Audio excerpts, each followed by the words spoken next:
Está no ar o Scala News!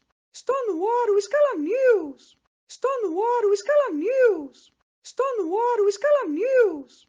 Oi, gente, tudo bom? Meu nome é Tamires de Figueiredo Soares, eu tenho 33 anos e hoje eu vim conversar aqui com vocês um pouquinho sobre a minha profissão, que é analista jurídico do Ministério Público na Vara da Família.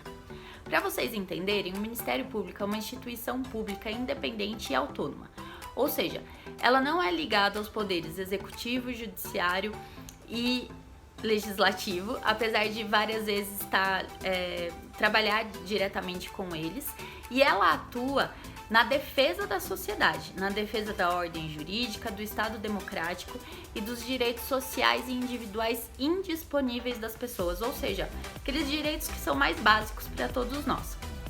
E especificamente na Vara da Família, o Ministério Público tem uma atuação ainda mais importante, porque ele vai atuar obrigatoriamente em todos os processos que tiverem como parte criança, adolescente, pessoas incapazes por enfermidades e doenças mentais, por exemplo, e também pessoas que foram vítimas de violência doméstica.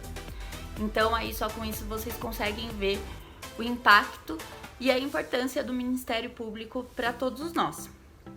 E o que faz um analista jurídico? Como eu faço para me tornar um analista jurídico? Bom, para você se tornar um analista jurídico, em primeiro lugar você precisa passar numa faculdade de direito, graduar toda ela, né? Ser bacharel em direito e também ser aprovado em concurso público. É um cargo público, então o ingresso só se dá por meio da aprovação nessas provas.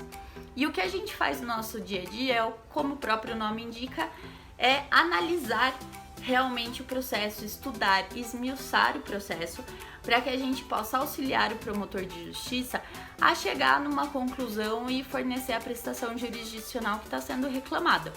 Então, como um exemplo aí para vocês entenderem, numa ação de guarda, em que pai e mãe estão brigando para ver quem exercerá a guarda da criança, a gente vai pegar todo aquele processo, analisar todos os estudos psicossociais, documentos que às vezes são fornecidos pela própria escola, conselho tutelar, hospitais, enfim.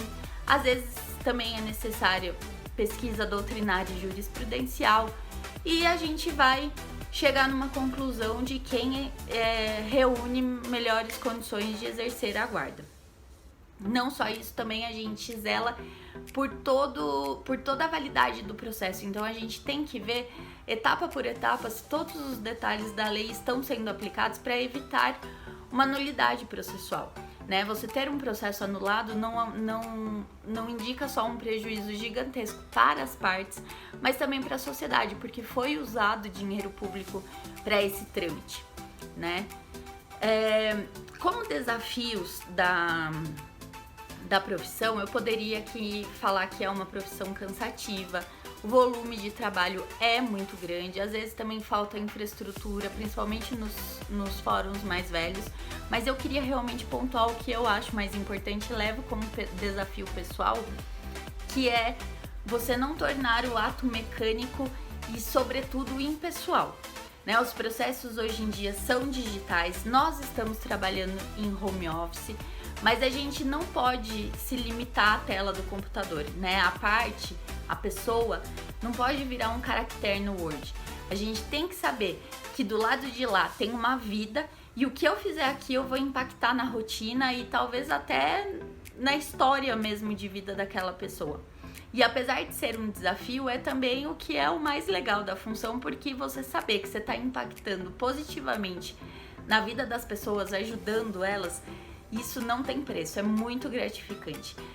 Reclama da gente respeito, empatia e responsabilidade, mas é muito gratificante e é o que eu mais gosto de tudo o que eu faço. Eu espero que eu tenha ajudado vocês nessa jornada, tenha elucidado aí uns pontos. Desejo muita boa sorte para vocês e que, quem saiba, saiam alguns colegas de trabalho aí. Um abraço a todos!